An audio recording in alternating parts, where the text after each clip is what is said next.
ఆంతరంగికుడైపోయాడు. దేనివల్ల అయ్యాడు మీరు చెప్పండి? శత్రురాజు ఉంగరం చేతిలో ఉంది. అది శత్రురాజు ఉంగరం అని వాడికి తెలిసింది. అదొక్కటే. అది మనరాజు గారి ఉంగరం అంటే లైన్లో నిల్చుని ఉండేవాడు. అది శత్రురాజు ఉంగరము అని వాడు తెలుసుకోగానే వాడు రాజుగారి శిబిరంలోకి వెళ్ళిపోయాడు. 3 గుణముల వలన లోపల నుంచి కలిగేటటువంటి కామక్రోధ లోభ మద మోహమాత్సర్యములు నా శత్రువులు అని మీరు గుర్తించి అమ్మవారిని ప్రార్థిస్తే చాలు. శ్రీమాత 3 ఉపసంహారం చేసి శత్రురాజ ఉంగరం వల్ల బాధపడుతున్నావా నాన్న అని మిమ్మల్ని ఆవిడ పాదాల దగ్గరికి లాగేస్తుంది. కాబట్టి శ్రీమాత 3 మడత పెట్టి తనలోకి తీసుకోగలిగినది, 3 మడత విప్పి పైకి వదలగలిగినది. కాబట్టి ఆవిడ తిప్పనూగలదు, లోపలికి తీసుకోనూగలదు. ఇది శ్రీమాత. ఈ 3 కలిస్తే కాదు. సత్వము రజస్సు తమస్సు గుణములు నిజంగా భగవంతుడికి ఉంటాయని కాదు, కానీ భగవంతుడు అటువంటి కర్తవ్యనిష్ట కలిగినప్పుడు బ్రహ్మగా విష్ణువుగా రుద్రుడిగా ప్రకాశిస్తాడు 3 రూపాలతో. కానీ 3 రూపాలతో ప్రకాశించేది ఒక్కడే. ఈ తత్వం మీరు గమనించాలి.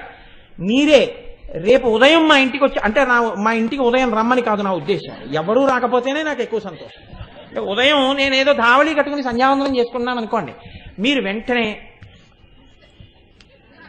అలా చూసి నిన్న పంచె కట్టుకున్నాడు, ఇవాళ ధావళి కట్టుకున్నాడు, వాడు వీడు కాదేమో, నిన్న లాల్చీ వేసుకున్నాడు, ఇవాళ మీద ఏమీ లేదు, ఉత్తరీయం ఎడంబుదం మీద వేసుకున్నాడు, చొక్కా లేదు, బనీన్ లేదు, వాడు వీడు కాడేమో అని మీరు ఇలా లెక్కలు కట్టి ఆఖరికి ఇదైపోతుంటే ఏమమ్మా ఇలా వచ్చారు అన్నాను అనుకోండి, మీరు కోటేశ్వరారేనా? అదేటమ్మా అనుమానం ఎందుకు వచ్చింది? మరి ఏమిటి అలా ఉన్నారు? అదేటమ్మా ఇప్పుడు సంధ్యావందనం చేసుకుంటున్నాను, ఇలాగే ఉంటాను. ఓహో, ఇంకా కాసేపు ఆగి 10:30కో ఎప్పుడో ఓవర్ బ్రిడ్జి మీద చూస్తే ప్యాంటు చొక్కా షూ వేసుకుని మోటార్ సైకిల్ మీద హెల్మెట్ ఇట్టుకు వెళ్ళిపోతుంటారు. అరే నిన్న పంచె కట్టుకున్నాడు, ఇదే ఇలా వెళ్ళిపోతున్నాడు వీడు అన్నారనుకోండి, అంతే. నేను అప్పుడు ఉద్యోగానికి పోతున్నాను, అలాగే ఉంటాను. మరి హెల్మెట్ ఎటుకు పోతుంటాను, పెట్టిన రూలు ఏం చేస్తాను, గుమ్మడికాయ నెత్తి మీద ఎటుకు పోవాలి, వెళ్ళిపోతుంటాను. వాడే పెట్రోల్ బంకులో పెట్రోల్ కొట్టించుకుంటున్నాడు అనుకోండి, అయ్యో ఇదేంటి లలితా సహస్రం చెప్పి నేను పెట్రోల్ కొట్టించుకోవడం అని మీరు అనకూడదు. నేను పెట్రోల్ కొట్టించుకోను ఏంటి, నా బండికి కొట్టించుకుంటాను. నేనే రైతు బజార్లో కూరలు కొనుక్కుంటూ కనపడతాను, అప్పుడు నేను ఒక గృహస్థు. నేనే మళ్ళీ సాయంకాలం అయ్యేటప్పటికి పంచాలు ఆల్చి పెద్ద కుర్చీ, గోపాలకృష్ణ గారు మైక్లో పూజ గురువులు రావాలని పిలవడం, 2 దండలు, నేను మొదలు ప్రార్థనా శ్లోకాలు. ఇన్ని పాత్రలు వేసిన వాడు ఎవరు? నేనే. ఈశ్వరుడే 3 పాత్రలు వేస్తాడు, సృష్టికర్తగా బ్రహ్మ, స్థితికర్తగా విష్ణువు, లయకర్తగా రుద్రుడు. మీకు ఎందుకంత బెంగ? వాడే వీడు. అంతేకాని అదేంటే ఆఫీస్కి వెళ్తున్న కోటేశ్వరరావు చూసి చిచి దుర్మార్గుడా ఎంత సహ్యంగా ఉన్నారా, నేను ఇలా చూడలేకపోతున్నాను రా, నీ బతుకేచ్చా, ఏ పంచకట్టుకు తిరగలేవరా అన్నారనుకోండి, బాధపడేది నేను కాదేంటి, ఇదేంటి ఉద్యోగానికి వెళ్తూ మరి ప్యాంట్ వేసుకోనా అని బెంగ పెట్టుకు బాధపడేది నేనే. రేపు రాగానే ఇప్పుడు శుభ్రంగా ఉన్నారా, ఎంత చక్కగా ఉన్నారా, ఇలా పంచకట్టుకుని ఉండొచ్చు కదరా అన్నారనుకోండి, పొగిపోతానేంటి, ఇది ఎక్కడ కూడా వచ్చి పడింది రోజు అప్పుడు బెంగే. సృష్టికర్తగా కీర్తన చేసి స్థితికర్తగా తిట్టి, స్థితికర్తగా కీర్తన చేసి లయకర్తగా తిట్టి, లయకర్తగా కీర్తన చేసి స్థితికర్తగా తిట్టినా మీరు చేసే తిట్లు నిందలు పడలేక నీ జ్ఞానం ఇప్పుడు వస్తుందిరా అని ఆయన ఏడుస్తాడు. కాబట్టి ఉన్నది ఎవరు? ఈ 3 కార్యములు నిర్వహించడానికి 3 రకములైన శక్తులనిచ్చిన అమ్మ ఎవరుందో ఆవిడ శ్రీమాత. ఆయన సృష్టికర్తగా సృష్టి చెయ్యగలుగుతున్నాడంటే శక్తి ఆవిడిచ్చింది. మీకు ఒక్కటే గుర్తండి, ఒక ఆవిడ చాలా జాగ్రత్తగా చక్కగా కత్తి పట్టుకుని ఆపరేషన్ చేసి కడుపులో విన్న పిల్లాడిని బయటికి తీసేస్తాను. మీరు జాగ్రత్తగా చూసి ఈవిడ దగ్గర పదునైన కత్తి పట్టుకుంటే ఈవిడ పిల్లవాడిని పైకి తీయగలిగింది అని రైతు బజార్లో పనస పట్టు కొట్టుకుంటున్న వాడి దగ్గరికి వెళ్ళి ఆపరేషన్ చేయించారు కదా. వాడు వేరు, ఆవిడ వేరు. ఆవిడ విభూతి ఆవిడదే. కత్తి పట్టుకున్న వాళ్ళందరూ ఆపరేషన్ చేసేవాళ్ళు ఏం కారు లోకంలో. అలాగే సృష్టికర్త, స్థితికర్త, ప్రళయకర్త అని చెప్పినప్పుడు ఎవరికి కావలసిన శక్తిని వారికి అమ్మవారు ఇస్తుంది. సృష్టి చేసే శక్తిని బ్రహ్మకి తనలోంచి ఇస్తుంది. ఒకడొక కుర్చీలో కూర్చుంటాడు, ఆయనదా శక్తి, ఆ కుర్చీదా శక్తి. కుర్చీది శక్తి. ఆయన కుర్చీలో కూర్చున్నాడు కాబట్టి ఆయన పవర్. కాబట్టి ఎందుకు భయం, ఎందుకు ఆయన్ని చూస్తే నమస్కారం అంటే ఆయనకి కాదు నమస్కారం. ఎవడైనా వెర్రేడు లోకంలో వాడికి నమస్కారం పెడుతున్నాడు, వాడిని పొగుడుతున్నాడు అనుకుంటే వాడికన్నా వెర్రేడు ప్రపంచంలో ఇంకోటి లేడు. వేదం అలా చెప్పలేదు. అధికారి యందు విష్ణువాంశని చూసి నమస్కరిస్తున్నాం, వ్యక్తిగా వాడికి ఏం నమస్కారం కాదు. వ్యక్తిగా వాడిలోని ఈశ్వరుడికి నమస్కారం. వాడు ఒక అధికార సింహాసనం మీద కూర్చుంటే అలా కూర్చునే యోగ్యత పరమాత్మ వాడికి విష్ణువాంశతో పరిపాలకత్వం ఇచ్చాడని నమస్కారం. విష్ణువాంశకి నమస్కారం తప్ప నీకు నమస్కారం లేదు. నీకుగా ఏ సన్మానం ఇవ్వం. నీకు విష్ణువాంశ ఉంది కాబట్టి సన్మానం చేస్తాం. నీకు విష్ణువాంశ ఉంది కాబట్టి నీకు ఆ గౌరవం ఇస్తాం. అలాగే వేదం చదివితే బ్రహ్మగారి అంశ ఉంది కాబట్టి గౌరవిస్తాం. అలాగే లయకారకత్వం రుద్రాంశగా గౌరవం ఇస్తాం. కాబట్టి 3 శక్తులు ముగ్గురికి ఇస్తే ఆ 3 శక్తులకి 3 పేర్లతో వచ్చి కూర్చుంది ఆవిడ. ఆయనే కలెక్టర్ గారు, పన్నులు వసూలు చేస్తాడు కలెక్టర్. ఆయనే మెజిస్ట్రేట్, ఒక చోటుకి వెళ్ళి కూర్చున్నాడు. కూర్చున్నప్పుడు ఆయన మెజిస్ట్రేట్ గా ఉంటాడు ఒక హాల్లో. ఒక్క ఆయన ఎందే ఇన్ని రకాల శక్తులు ఎలా ఉంటాయి అంటే ఇన్ని శక్తులు ఆయన యందు అధికారముగా ఉన్నాయి. ఆయన్ని కలెక్టర్ గా తీసేసి ఎక్కడో సెక్రటరీగా ట్రాన్స్ఫర్ చేశారు. ఇప్పుడు ఆయనకి ఈ శక్తులన్నీ మెజిస్ట్రేట్ గా ఉంటాయా? ఉండవు.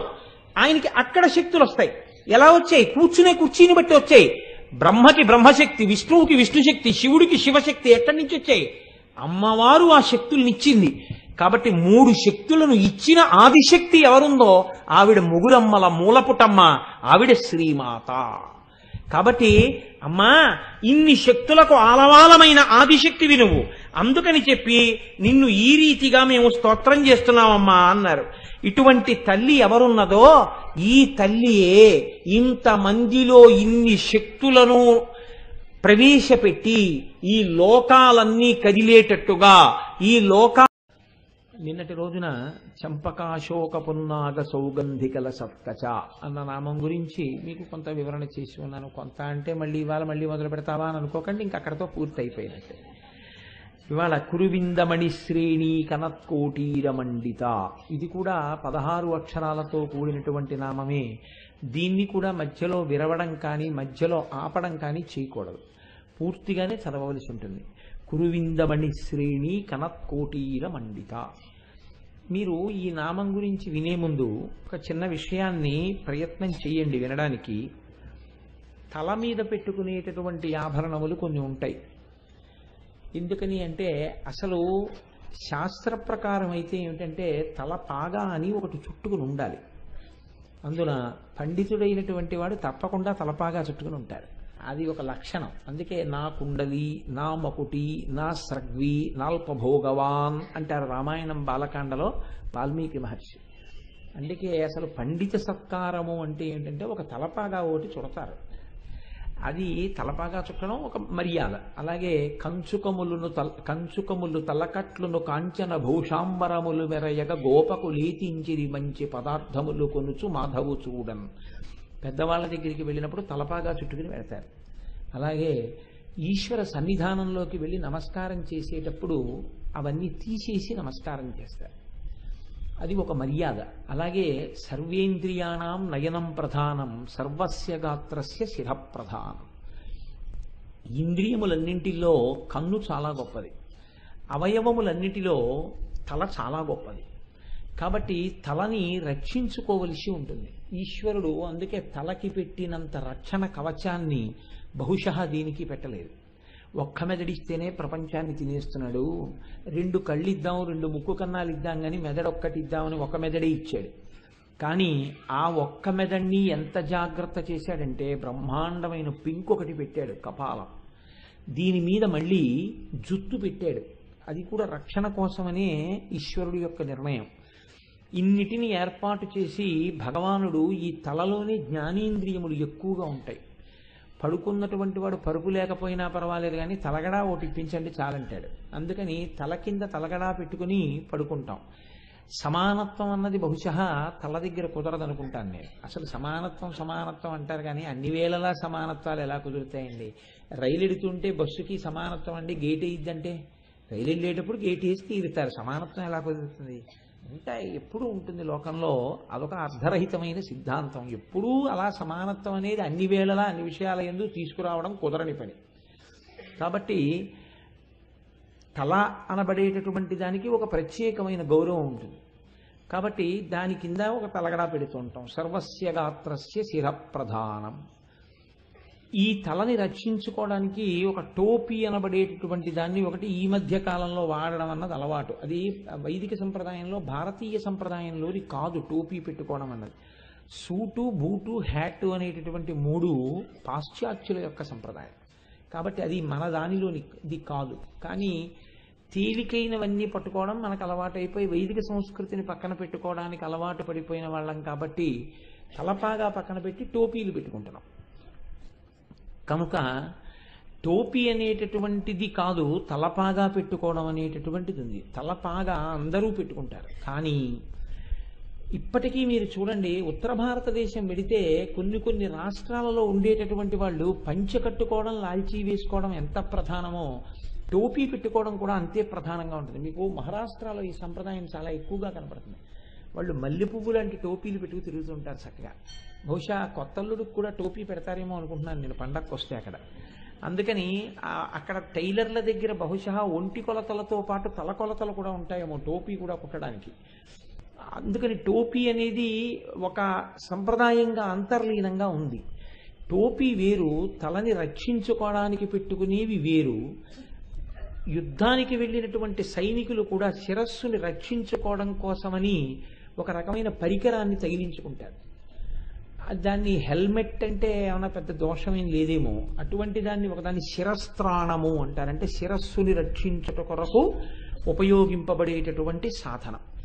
ఇది అన్ని స్థాయిలలో ఉన్న వాళ్ళు అందరూ తల మీద పెట్టుకుంటారు. కానీ తల మీద పెట్టుకునేటటువంటిది కిరీటము అని ఒకటి ఉంటుంది. ఆ కిరీటము ఎవరు పడితే వాళ్ళు పెట్టుకోకూడదు. నేను కూడా కిరీటం పెట్టుకుంటానండి అంటే ఇప్పుడైతే ఒప్పుకుంటారేమో, కానీ పూర్వకాలంలో అలా ఒప్పుకునేవారు కాదు. కిరీటము పెట్టుకున్నాడు అంటే గుర్తేమి అంటే ఇప్పుడు పరిపాలకుడు అని. అందుకే అన్నిటికన్నా మూర్ధాభిషిక్తుణ్ణి చేసినప్పుడు, రాజ్యపాలనాధికారం ఇచ్చినప్పుడు ఆ తలలో ఉన్నటువంటి ఆలోచనలే ప్రజల యొక్క యోగక్షేమములకు కారకమవుతాయి. కనుక ఆయన యందు విష్ణువాంశని గౌరవించి పరిపాలనాధికారాన్ని తలకి కిరీటం పెట్టేవారు. కిరీటం లేకుండా ప్రభువు సభామంటపంలోకి రాడు, కిరీటం పెట్టుకునే వస్తాడు. పరమ పూజనీయమైనటువంటి వస్తువులలో రాజ్యాధికారంలో మొట్టమొదటిది ఏది అంటే కిరీటమే.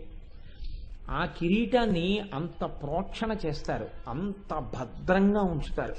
దాన్ని సమంత్రకంగా తీసుకొచ్చి తల మీద అమరుస్తారు. తర్వాత రాజదండాన్ని చేతికిస్తారు. కిరీటము లేనివాడు ప్రభువు కాడు. కిరీటము పెట్టుకుని పరిపాలన చేస్తారు. కాబట్టి కిరీటం అనగా ఏమి? పరిపాలనకు గుర్తు. అమ్మవారు కూడా కిరీటం పెట్టుకుంది. కాబట్టి మనం ఏమంటున్నామంటే అమ్మవారిని చూసి, అమ్మా కురువిందమణి శ్రేణీ కనత్కోటీర మండిత, నీ తల మీద పద్మరాగమణులతో తయారు చేయబడినటువంటి కిరీటము ప్రకాశించుచున్నది, లేదా పద్మరాగమణులతో ప్రకాశించుచున్నటువంటి కిరీటమును ధరించి ఉన్నదానా. మీరొక్కటి ఆలోచించండి. పద్మరాగమణులతో కూడిన కిరీటం అమ్మవారు పెట్టుకుంటే మీకు ఒరిగేది ఏమైనా ఉందా? ఆవిడ పద్మరాగమణులతో కూడిన కిరీటమును పెట్టుకున్నది అని మీరు నామం చెప్పారనుకోండి, దీనివల్ల మీకేమైనా ప్రయోజనం ఉంటుందా? లేకపోతే ఆవిడ పెట్టుకుందని మీరు గుర్తించారా? ఇది ఎలా ఉంటుందంటే, ఇప్పుడు డాబ్ అని ఒకటి ఉంటుంది లోకంలో. అది నాకు ఇది ఉంది అని అవతలవాడు గమనించాలని ఒక తాపత్రయం ఉంటుంది. ఆయన ఒక కొత్త ఉంగరం చేయించుకున్నాడు అనుకోండి, మీరు గమనించకపోతే అవసరం ఉన్నా లేకపోయినా ఇలా ఇలా అంటాడు. అంటే ఏంటంటే ఆఖరికి ఉంగరం చేయించుకున్నారంటే బావగారు అనాలి. అన్న తర్వాత అప్పుడు మామూలుగా ఉంటాడు, ఉంచుతాడు చెయ్యి. అలా మీరు గమనించాలి అని తన డాబు వ్యక్తం అవడానికి చేసేటటువంటి పరిశ్రమ అది. ఆవిడ కిరీటం పెట్టుకుంది అని మీరు చెప్పడం, ఆ కిరీటంలో పద్మరాగమణులు ఉన్నాయని మీరు చెప్పడం, ఆవిడ పెట్టుకున్నటువంటి కిరీటం యొక్క గొప్పతనాన్ని చెప్పడమా? అంతకన్నా అందులో మీకేదైనా ప్రయోజనం ఉందని వసిన్యాది దేవతల చేత అమ్మవారు చెప్పించిందా? ఈ కోణంలో మీరు పరిశీలనం చెయ్యనప్పుడు మీకు ఆ నామం వలన ఉత్తర క్షణంలో ఒరిగేటటువంటి ప్రయోజనం ఏమీ ఉండదు. ఏదో నామం చెప్పట్లేదా అంటే నామం చెప్తున్నారా, నామం చదువుతున్నారంతే. కానీ మీరు కొంచెం జాగ్రత్తగా ఆలోచన చేస్తే పరిపాలన అన్న మాటలో హద్దు నిర్ణయము అన్నది ఒకటి ఉంటుంది. మీరు చూడండి, అందుకే నేను చదువుకున్న చదువుతో తన సంస్థలో ఏ పని చేయించుకోవడానికి అవకాశం ఉన్నది నిర్ణయించుకుంటాడు ఒక సంస్థ యజమాని. ఈయన బీకామ్ పాస్ అయ్యారు, post graduate diploma in industrial relations, personal management pass అయ్యారు. ఈయనతో మనం ఈ పని చేయించుకోవచ్చు. ఆయన నాకు ఒక అధికార పత్రం ఇస్తాడు, నువ్వు నా సంస్థలో ఈ హోదాతో ఉద్యోగం చేయవచ్చు, నీకు నెలకింత ఇస్తాను అని చెప్తూ ఆఖరణ ఒక పారాగ్రాఫ్ రాస్తారు. Your services are liable to be dismissed at any moment without assigning any reason whatsoever. నీ సేవలను మేము ఏ జీతం ఇచ్చి ఉపయోగించుకుంటున్నామో ఆ సేవలను ఏ కారణం చేత ఎప్పుడైనా నీకు కారణం చెప్పకుండా తొలగించగలిగిన అధికారం మేము ఉంచుకుంటున్నాం. ఇప్పుడు మీరు ఒక్క విషయం ఆలోచించండి, పరిపాలనమునందు ఆయన ఎక్కడో కూర్చుని ఉండొచ్చు, మీకు ఇచ్చిన పని ఏం చేస్తున్నారన్నది ఆయన రెండు రకాలుగా గమనిస్తాడు. ఒకటి, మీరు చేస్తున్న పని సంస్థ యొక్క ప్రయోజనానికే పనికొస్తోందా, మీ వ్యక్తిగతమైన పనికి పనికొస్తోందా? వ్యక్తిగత ప్రయోజనం కాదు, సంస్థకి వెళ్ళిన తర్వాత సంస్థ ప్రయోజనానికి మీరు పాటుపడడం ముఖ్యం. ఇది ప్రధాన లక్ష్యం.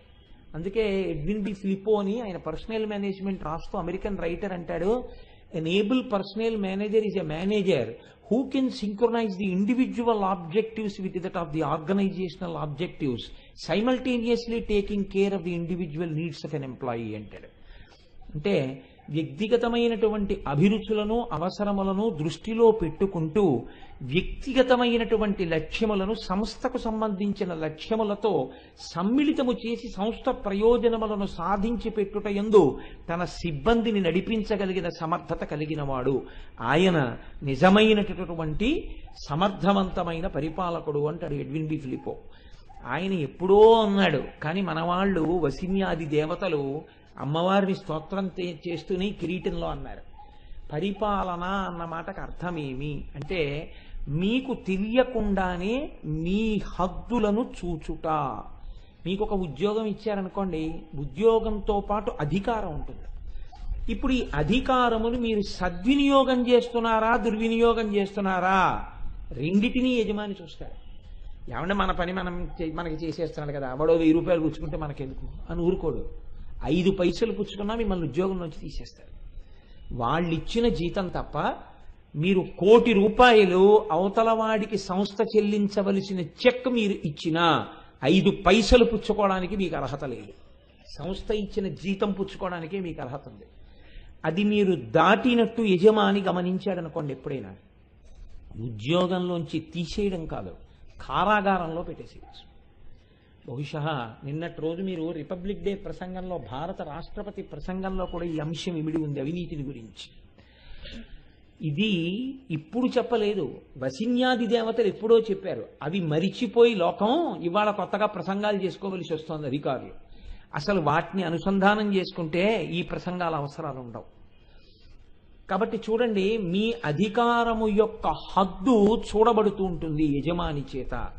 వీడు నేను చెప్పిన పనిని చెప్పినట్టు చేసేస్తున్నాడా, లేకపోతే వీడికి ఈ ఇవ్వడంలో చెయ్యడంలో స్వప్రయోజనాన్ని ఏదైనా చూసుకుంటున్నాడా. ఒక ఆయనకి ప్రతిరోజు ఒక 100 కోట్ల రూపాయలు చెల్లించగలిగినటువంటి అధికారాన్ని ప్రభుత్వం ఇచ్చిందనుకోండి. ఏ కారణం చేతో ఆయన ప్రభుత్వం ఇవ్వవలసిన డబ్బు ఒక 100 కోట్లు చెల్లిస్తూ ఉంటాడు, తన సంతకం పెట్టి చెక్ ఇస్తూ ఉంటాడు. ఇప్పుడు ఇది ప్రభుత్వం తరపున ఇలా ఇవ్వడానికే నేనున్నాను, ఇది ఇలా కూర్చుని ఇచ్చినందుకే నాకు జీతం వస్తోందని ఆయన ఇచ్చేస్తున్నాడు అనుకోండి, ప్రభుత్వం ప్రమోషన్ ఇచ్చేస్తుంది. ఇప్పుడు రోజు 100 కోట్లు నేను ఇస్తున్నాను కదా, కాబట్టి నేను అందులో ఒక 0.5% నేను పుచ్చుకుంటాను వాళ్ళు ఇస్తే అన్నాడు అనుకోండి, జైల్లో పెట్టేస్తాను. వాడు సంతోషంగా ఇచ్చాడండి అంటే నువ్వు పుచ్చుకోకూడదంట. Ignorance of law is no excuse. నాకు తెలియదండి విషయం అంటే కుదరదు. హోటల్లోకి వెళ్ళి బిల్లు చెల్లించాలని నాకు తెలియదండి, పెడతారు తిన్నాను అనుకున్నానంటే అంటే కుదరదు. అలాగే మీరు మీ అధికారపు హద్దుని దాటితే శిక్షించగలిగిన అంతర్లీన అధికారము ఎక్కడున్నదో అది కిరీటధారణ చెయ్యబడినదని గుర్తు. కిరీటము పెట్టుకుని ఉన్నది అంటే కేవలము మీకు ఒక అధికారాన్ని ఇస్తుంది, శిక్షించే శక్తిని తన దగ్గర పెట్టుకుంటుంది. ఈ రెండింటి మధ్య గీసినటువంటి సరళ రేఖని, ఈ హద్దుల్ని ఆవిడ చూస్తూ ఉంటుంది. ఇది యథార్థమునకు కిరీటమునకు గుర్తు. ఇది మీరు ఇక్కడ జీర్ణం అయిందనుకోండి, మీ జీవన గతి మారుతుంది.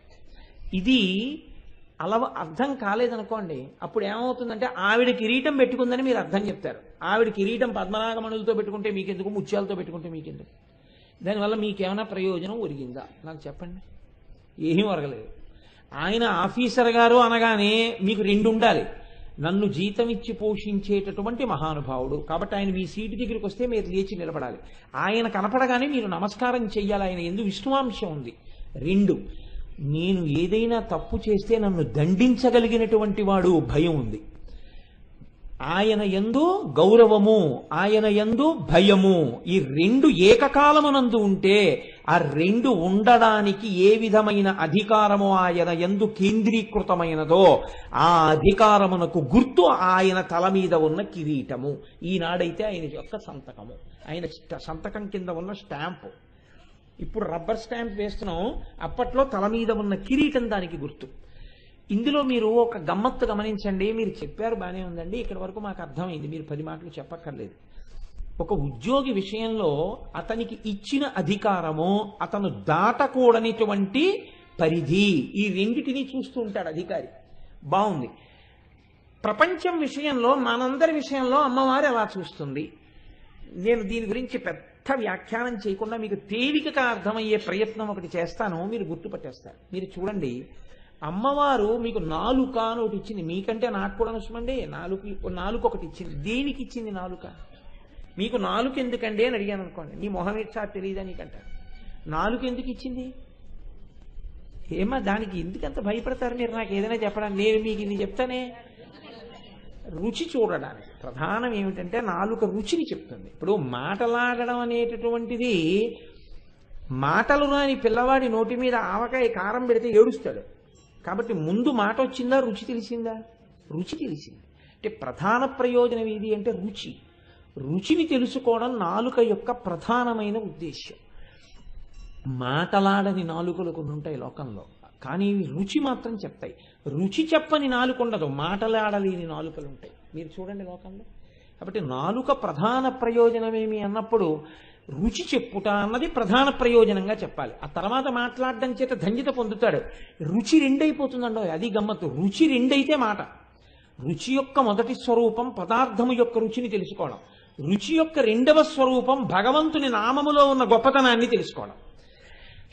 ఒక లడ్డు తింటే తీయగా ఉంటుంది, ఆవకాయ తింటే కారంగా ఉంటుంది, నిమ్మకాయ తింటే పుల్లగా ఉంటుంది అని చెప్పగలిగినట్టే రామనామం పలికినప్పుడు ఇంత తృప్తిగా ఉంటుంది అని చెప్పగలిగితే శ్రీరామ నీ నామం ఎంత రుచిరా, ఎంత రుచి, ఎంత రుచి, ఎంత రుచిరా. ఎప్పుడూ ఆవకాయ నిమ్మకాయ ఇవి తప్ప ఇంకోటి తెలియకపోతే వాడి ప్రారంభం. అప్పుడు రుచికి పనికొచ్చింది కానీ ఇంకో దానికి పనికి రాలేదు. అసలు ఈ రుచి ఎందుకు ఇవ్వాలి ఆవిడ? ఈ రుచి చూడడం అన్నది కానీ అమ్మవారు పెట్టలేదనుకోండి, మనకు ఒక వరం అయ్యి ఉండేది కదండి. అసలు కూరలు కొనుక్కోక్కర్లేదు, ఊరగాయలు పెట్టుకోక్కర్లేదు, చాలా సామాన్లు కొనుక్కోక్కర్లేదు. హాయిగా ఆడవాళ్ళకి ఎంత సుఖంగా ఉండేదో ఇలా ఉడికించి అక్కడ పెట్టేస్తే చాలు, తినేసేయచ్చు చక్కగాను. రుచి తెలియదు కదా, తినేద్దాం. రుచి ఎందుకు పెట్టింది ఆవిడ? మీరు బాగా గమనించండి. పడిషం పడుతోంది అనుకోండి, డాక్టర్ గారు అంటారు కొంచెం పుల్లటివి తినండి, విటమిన్ సి ఉంటుందంటారు. ఇప్పుడు విటమిన్ సి పుల్లటి పదార్థంలో ఉన్నది అని పులుపు అన్నది మీకు ఎవరి వల్ల తెలుస్తుంది? నాలుక వల్లే తెలుస్తుంది. ఏ పదార్థమునందు ఏ పోషక శక్తి ఉన్నది అన్నదాన్ని, పోషక శక్తిని రుచి ద్వారా చెప్తారు. ఏమంటే మీకు జీర్ణశక్తి కొంచెం తగ్గింది, పాలు తాగండి, కమ్మటివి తినండి అంటారు. మీకు రక్తపోటు ఎక్కువగా ఉంది, మీరు కమ్మటి పదార్థాలే తీసుకోండి తప్ప కారంతో ఉన్నవి పులుపుతో ఉన్నవి తినకండి అంటారు. రుచితో చెప్తారు. ఇప్పుడు మీరు ఇది తినవచ్చు ఇది తినకూడదు అని దేని చేత నియంత్రించుకుంటారు? నాలుక చేత నియంత్రించుకుంటారు. ఇప్పుడు అమ్మవారు నాలుక ఎందుకు ఇచ్చినట్టు? మీరు జాగ్రత్తగా ఆలోచిస్తే మీ ఆరోగ్యమును జాగ్రత్తగా ఉంచుకోవడానికి ఇచ్చినట్టు కదండి. మీరు చాలా జాగ్రత్తగా మీరు గమనిస్తే నాలుక దేని కొరకు ఇచ్చినది? అందుకే ఈశ్వరుడే వైద్యుడిగా ఉంటాడు లోకంలో. ప్రథమో దైవ్యోభిషక్. లోపల అనారోగ్యం వస్తే ఈ అనారోగ్యం ఇది తినకుండా ఉంటే నీకు ఉండదు అని డాక్టర్ గారు చెప్తారు. అందుకే మందు పథ్యము రెండు చెప్తారు. మందు జబ్బు తగ్గిస్తుంది, మళ్ళీ పటమరించకుండా పథ్యం చెప్తారు. ఈ టాబ్లెట్ వేసుకోండి బీపీ తగ్గుతుంది. పులుపు తినకండి మళ్ళీ రాకుండా ఉంటుంది. పులుపు అంటే ఏమిటండి డాక్టర్ గారు అని అడిగారు అనుకోండి, నా ప్రాణం తినీకండి, అవి కూడా నేను ఎక్కడ చెప్పనంటారు. పులుపు అంటే మీకు తెలిసి ఎలా తెలిసిందండి? నాలుక అమ్మవారు రుచి చెప్పగలిగిన శక్తితో ఇచ్చింది కాబట్టి తెలిసింది. ఇప్పుడు మీరు కొంచెం జాగ్రత్తగా ఆలోచించండి. నాలుక దేని కొరకు వచ్చింది? మీ ఆరోగ్యమును నిలబెట్టుకొనుట కొరకు వచ్చింది. ఇది ఆవిడ మీకు ఇచ్చిన ఉద్యోగంతో పాటు ఇచ్చిన అధికారం. ఏమిటి అధికారం? నీ శరీర ఆరోగ్యము నిలబడడానికి కావలసినటువంటివి తిను. అమ్మవారు రుచి తెలుసుకుని బతుకు అన్నది అందుకు. నువ్వు 1 కోటి రూపాయలైనా రోజు చెల్లించు అనే అధికారం ఇచ్చింది ప్రభుత్వం. ఎలాగో రుచి తెలుసుకుని అనుభవించగలిగిన శక్తి అమ్మవారిచ్చింది. అధికారంతో ఆవిడ ఎందుకు ఇచ్చిందంటే నీ శరీరాన్ని జాగ్రత్తగా ఉంచుకోవడానికి. నువ్వేం చేస్తున్నావు? పరిధి దాటుతున్నావు. ఈ రుచికి తాదాత్మ్యత చెంది ఆరోగ్యాన్ని విస్మరించి రుచి కోసం తినడం మొదలెడుతున్నావు. ఇప్పుడు ఆవిడేం చేస్తోంది? నీకు ఒకదాని కొరకిస్తే నువ్వు ఒకదాని కొరకు లోకంలో ఉన్నవన్నీ తినేస్తున్నావు. అవన్నీ నువ్వు తినేయడానికి ఇవ్వలేదు. నీకు ఎంతవరకు అవసరమో అంతవరకు తిని ఆరోగ్యం నిలబెట్టుకోవడానికి ఇచ్చాను, అదే పనిగా తింటున్నావు. కాబట్టి ఇప్పుడు ఆవిడేం చేస్తుంది? తినకుండా ఉంచుతుంది మిమ్మల్ని. అదే వైద్యుడితో చెప్పిస్తుంది, నువ్వు ఇది తింటే చచ్చిపోతావు అంటుంది. చచ్చిపోవడం అంటే ఇది పోతుంది అంటే వాడికి వెంటనే భయం మానేస్తాడు. ఇప్పుడు వాడికి రుచి ఇష్టం లేదని మీరు అనుకోకండి, వాడు రుచిని గెలిచి మానలేదు. మీరు లడ్డు ఎందుకు తినరండి ఇప్పుడు అన్నారు అనుకో, నా ప్రారంభం అండి షుగర్ అంటే షుగర్ లేకపోతే తినేస్తాడు. షుగర్ ఉంది కాబట్టి తింటలేదు. ఇప్పుడు ఏం చేసింది ఆవిడ అంటే విచ్చలవిడిగా నువ్వు ఏ ఇంద్రియాలను ఈ జన్మలో లేకపోవచ్చు, ఆ పాపం గత జన్మలలో ఉందన్నమాట. ఎక్కడో ఇంకొకరు తినవలసిన దాన్ని కూడా ఇంకొకరి పెట్టకుండా నువ్వు తినేసినవి ఉన్నాయో అవి ఈ జన్మలో కొంత ఆవిడ తగ్గించేస్తుంది, నీకు తీసేస్తుంది. కాబట్టి ఇప్పుడు దాన్ని నువ్వేం చేయాలి? ఈశ్వర ప్రసాదం చేయాలి. ఈశ్వర ప్రసాదం అనుభవించినటువంటి డయాబెటిక్ పేషెంట్ ఏమంటాడంటే, ఈ తీపి నాకెందుకండి, నాకు అసలైన రుచి నాకు తెలుసు అంటాడు. అధరం మధురం వదనం మధురం మధురాధిపతే మధురం మధురం. నేను కృష్ణుడి పాదాలు చప్పరిస్తున్నా, నా తీపి ముందు ఈ తీపి ఎంత నాకు అక్కర్లేదంటాడు. ఇప్పుడు ఆయనకి ఈ తీపి వదిలిపెట్టేయడంలో తృణప్రాయంగా వదిలేస్తాడు. ఆయన్ని షుగర్ బాధించిందని మీరు అనుకుంటున్నారా? ఆయన పడితే కదా బాధ ఆయనకి. ఆయన పడని బాధ షుగర్ ఎలా బాధ పెడుతుంది? అందుకే జ్ఞాని వ్యాధికి సాక్షి. జ్ఞాని వ్యాధితో మమేకం కాడు. అజ్ఞాని వ్యాధితో మమేకం అవుతాడు, జ్ఞాని వ్యాధికి సాక్షిగా ఉంటాడు, అంతే తేడా. ఇది గత జన్మలలో చేసిన పాపం ఈ జన్మలో జ్ఞానానికి హేతువు చేస్తున్నావిడ. గత జన్మలలో చేసిన పాపానికి ఈ జన్మలో చేసిన పాపానికి నువ్వు హద్దు మీరిన దానికి శిక్షగాను వేస్తున్నావిడ. కాబట్టి ఇప్పుడు ఏమైంది? రసేంద్రియం శరీర పోషణకి ఉపకరణం. నువ్వు హద్దు మీరితే నీ బాధకి కూడా హేతువు. నీ కుటుంబాన్ని పోషించుకోవడానికి ఆ ఉద్యోగం, సమాజంలో ఈయన ఫలానా అధికారిని 10 మంది చేత నమస్కరింపబడడానికి హేతువు. నువ్వు హద్దులు మీరావు. ఉద్యోగంలో లంచాలు తింటే ఈయనేనంటే 6 నెలలు జైల్లో పెట్టారని చెప్పారు. ఉద్యోగంలో ఈ మధ్యకాలంలో మిమ్మల్ని అధికారంలోంచి తీసేశారు, మీ ఇంట్లో బంగారం బిస్కెట్లు బయటపడ్డాయని పేపర్లో పడింది, మీరేనేంటి అన్నాడు అనుకోండి. పెళ్లి సంబంధానికి వెళ్ళేటప్పటికి సిగ్గుతో తలంచుకుంటాడు. ఎక్కడొచ్చింది తేడా అంటే, అధికారం ఇచ్చిన వారెవరో అధికారము యొక్క హద్దులు దాటినప్పుడు గమనిస్తున్న వారు కూడా వారే. అది కిరీటం అంటే. ఈశ్వరుడు శరీరమునందు కామం ఇచ్చాడు మనస్సుకి. మీరు జాగ్రత్తగా ఆలోచించండి. ఒక ఆయన అడిగాడు, అసలు మనస్సుకి కామం అన్నది ఉండి ఉండకపోతే అసలు ఇన్ని అల్లర్లు ఎందుకు జరుగుతాయండి లోకంలో? ఇన్ని మానభంగాలు, ఇంత వెర్రి చూపులు, ఈవి టీజింగులు, ఇవన్నీ ఎందుకుంటాయి? అసలు కామం అన్నది ఇవ్వకపోతే గొడవ వదిలిపోయేది కదండి. ఎందుకు ఇచ్చినట్టండి ఈశ్వరుడు? ఇవ్వడం ఎందుకు? అది శత్రువు అనడం ఎందుకన్నాడు. శత్రువు చేసుకున్నవాడివి నువ్వు. ఈశ్వరుడు దాన్ని నీకు ఇచ్చింది స్నేహితుడిగా ఇచ్చాడు. కామం దేనికి ఇచ్చాడంటే, నీ వంటి ప్రాణిని నువ్వు వేరొకరిని సృష్టించడానికి ఇచ్చాడు. ఆ కామం ఉంది కాబట్టే నువ్వు పితృరుణం తీర్చుకుంటున్నావు, నీ వంటి ఇంకొక ప్రాణిని సృష్టిస్తున్నావు. రఘుమహారాజు గారి గురించి కాళిదాసు గారు రఘువంశ కావ్యం రాస్తూ శ్లోకం చెప్పారు. త్యాగాయ సంవృతార్థానాం సత్యాయ మితభాషిణాం యశసే విజిగీషూణాం ప్రజాయై గృహమేధినాం. ఇది రఘుమహారాజు గారి గొప్ప అన్నారు. త్యాగాయ సంభృతార్థానాం రఘుమహారాజు గారు సంపాదిస్తాడు. ఎందుకు? దానం చేయడానికి. సత్యాయ మితభాషిణాం తక్కువ మాట్లాడతాడు. ఏం మాటలు రావా? ఎక్కువ మాట్లాడితే ఏమైనా అసత్య దోషం వస్తుందేమో అని ఎక్కువ మాట్లాడ్డాడు. యశసే విజిగీషూణాం మహారాజు కాబట్టి కీర్తి ఉండాలి, అందుకని దండయాత్ర చేస్తుంటాడు. ప్రజాయై గృహమేధినాం గృహస్థాశ్రమంలో ఉన్నాడు. ఎందుకు? తనలాంటి ప్రాణులను తాను కనాలి కాబట్టి భార్యలతో కలిసి సంసారంలో ఉన్నాడు. ఇప్పుడు ఈ కామమునకు ఒక హద్దు ఉంది. ఈ కామాన్ని మీరు మీ స్నేహితుడిగా వాడుకుని మీ ధర్మపత్ని యందు కామాన్ని ఉంచుకుంటే అది మీకు పురుషార్థమైపోయింది. మీ పితృరుణం తీరడానికి, మిమ్మల్ని ఉన్నతలోకాలకి పంపడానికి కొడుకనేటటువంటి అర్థమును కటాక్షిస్తోంది. అమ్మవారు కామమును ఇచ్చింది కదా అని దాన్ని విశృంఖలత్వంలోకి తీసుకెడితే, రామాయణంలో అమ్మవారు అంటుంది, ఈ బలం ఎంతకాలమో తెలుసా రావణ? నీ మలము మూత్రము నువ్వు విసర్జించగలిగినంత కాలమే అంది.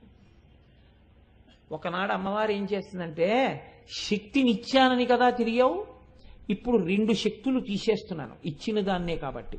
నీ మలము నీవు వెళ్ళి విసర్జించలేవు, నీ మూత్రము నీవు వెళ్ళి విసర్జించలేవు, వేరొకరు తీయవలసి ఉంటుంది. అంతే, అయిపోయింది వాడి బతుకు.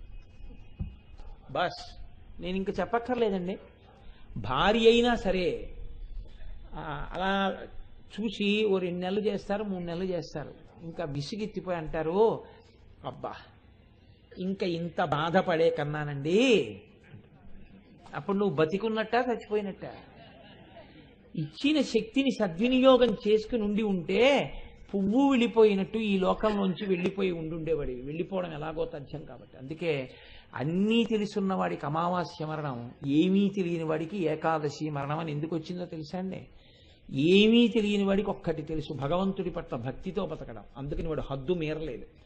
అన్నీ తెలుసు కాబట్టి ఏది చేసినా ఎలా సమర్థించుకుందామని సమర్థించుకోవడానికి వీలుగా తప్పులు చేశాడు, పతనావస్థని పొందాడు. కాబట్టి నీ ప్రవర్తనకి ఒక నియతి ఉన్నది. నీకు ఏది ఇయ్యబడినా అందులో అమ్మవారి అనుగ్రహాన్ని నువ్వు ఎంతవరకు వాడుకోవచ్చో తెలుసుకుని వాడుకో. మించి వాడుకుంటే ఉత్తర క్షణంలో అమ్మవారు శిక్ష కూడా వెయ్యగలదు. ఎలా వెయ్యగలదో, కనత్కోటి రమండిత కిరీటం పెట్టుకుంది, ఖబర్దార్ ఏమనుకుంటున్నావో, ఆవిడికి అన్నీ తెలుసు. ఏమండి, కిరీటం పెట్టుకుని ఎక్కడో కూర్చుంది కదా, ఇక్కడనే చేసేవి ఎలా తెలుసు? చిత్రంగా ప్రతి చోట కూర్చుని గుప్తంగా రాసుకుంటూనే ఉంది. కాబట్టి ఆవిడే చిత్రగుప్తుడు. నువ్వు మనసుతో ఏం చేస్తున్నావో కూడా ఆవిడికి తెలుసు. ఎంత నిజాయితీగా ఉంటున్నావో ఆవిడికి తెలుసు. పై వాళ్ళకి తెలియకపోవచ్చు, ఆవిడ అన్నీ రాస్తుంటుంది. ఏది వదిలిపెట్టదు, చక్కగా వేస్తుంది శిక్ష. వేసినప్పుడు బాధపడతావు. కాబట్టి ఇచ్చినది నువ్వు సంతోషించడానికే ఇచ్చింది, నువ్వు సుఖపడడానికే ఇచ్చింది. ఆవిడ ఉద్దేశ్యం నువ్వు సుఖపడాలని, అమ్మ వండింది నువ్వు తినాలని, నీకు ఇచ్చింది నువ్వు అనుభవించాలని. కానీ ఒక నియమంలో అనుభవించమని ఇచ్చింది. దేనికైనా ఒక నియతి ఉంది. నియతి దాటిన తరువాత ఇక అనుభవించకూడదు. అందుకే సనాతన ధర్మంలో మీరు గమనించి ఉంటారు, ఒక గొప్ప స్థితి ఒకటి ఉంటుంది, వానప్రస్థము అని ఒకటి ఉంటుంది. ఆ వానప్రస్థము ఒక వయసు వచ్చేసిన తర్వాత, ఇంకా మనవడు పుట్టేశాడు అనుకోండి, మనవడు పుట్టేసిన తర్వాత ఇంకా బీరువా తాళాలు, నేషనల్ సేవింగ్ సర్టిఫికెట్లు, ఎఫ్డిఆర్లు మెచ్యూర్ అవడాలు, ఈ పాపిష్టి గోలంతా పెట్టుకోకూడదు. అన్నీ ఇచ్చేసి వానప్రస్థమని నువ్వు ఎక్కడికో వెళ్ళిపోలేకపోతే, కొడుకున్న చోట హాయిగా నువ్వు ఒక్క గది కట్టుకుని, కొడుకున్న చోటుకి కూడా వెళ్ళలేరు కొంత